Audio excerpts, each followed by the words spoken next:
The summit's agenda, Dr. Al-Harbi, includes supporting the Palestinian and Lebanese people and addressing the humanitarian crisis there. How will the leaders address this humanitarian concern, such as the delivery of aid to both Gaza and Lebanon, and specifically Gaza, because it's quite difficult now and the situation is quite dire there?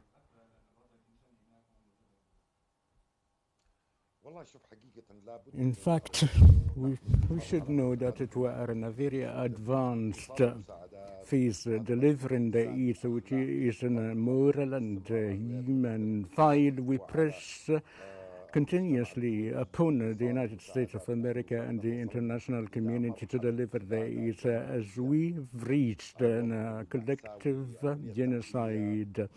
The infrastructure, shortage of water, medicine, deteriorating situation of the hospital, as it is in a very urgent file to save it as much as possible, and we still need to continue on the process of the support and the humanitarian aid. So we strongly press to enter all types of aids.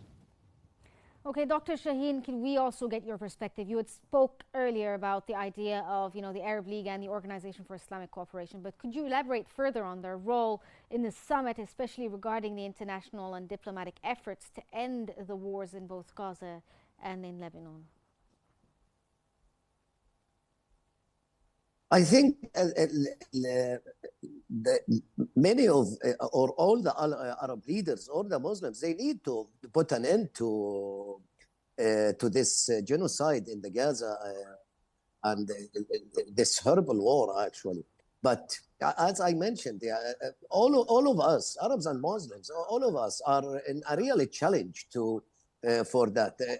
We cannot ignore that. Egypt, for example, Qatar, the other Arab states, they were engaged in negotiations, in mediation, regarding to at least for a ceasefire, an interim ceasefire in the Gaza Strip. But till now, the result, unfortunately, that there is zero result. Actually, all of us we achieved. I'm not saying about the international aid to clarify my idea that Arabs or Muslims, they did not support. They did send thousands of tons of food, medical aid, all types of aid to Palestinians. But where are they? It's in the Egyptian border, or in Jordan, or Israelis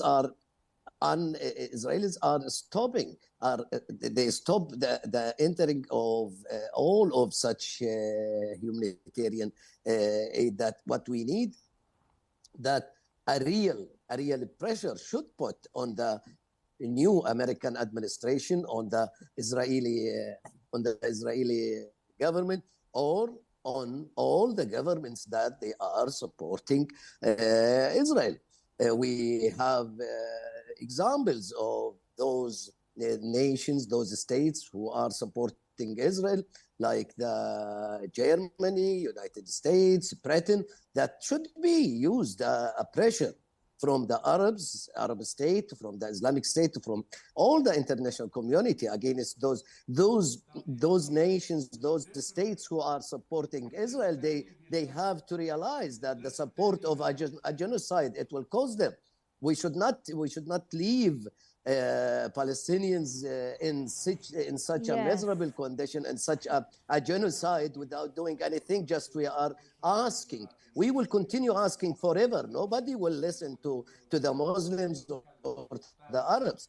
There should be such a diplomatic and economic pressure should be put against the allies of Israel, the states who are supporting Israel unconditionally. They are supporting Israel, and they see a genocide is conducting in the Gaza Strip. It is a real genocide conducting in the Gaza Strip. So that's what I mean. That I do believe that we all, Arabs, Muslims, leaders, we need to stop this genocide. But to say or to ask to stop this genocide nobody will listen to us.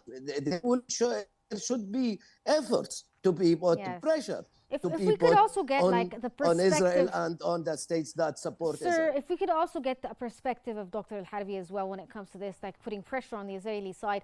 Dr. Al-Harbi, the issue of a two-state solution remains central to many discussions in the summit. And obviously the Israelis are very uninterested in reaching this solution. In fact, they're doing everything possible to prevent this from happening. So what steps will the leaders take to push for this solution to happen? And how can the international community, along with the summit partners, pressure the Israeli side into taking the two-state solution?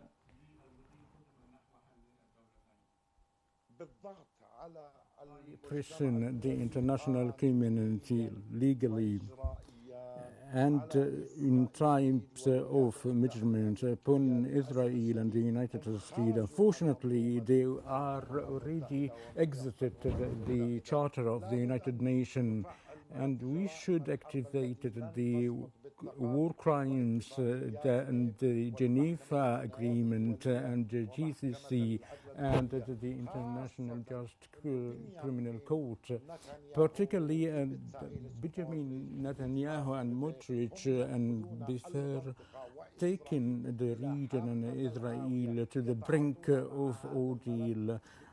Dressing this file using based on their personal objectives within the Israeli front. We should practice the pressure in both courts to take the proper measurement and execute the law upon everyone.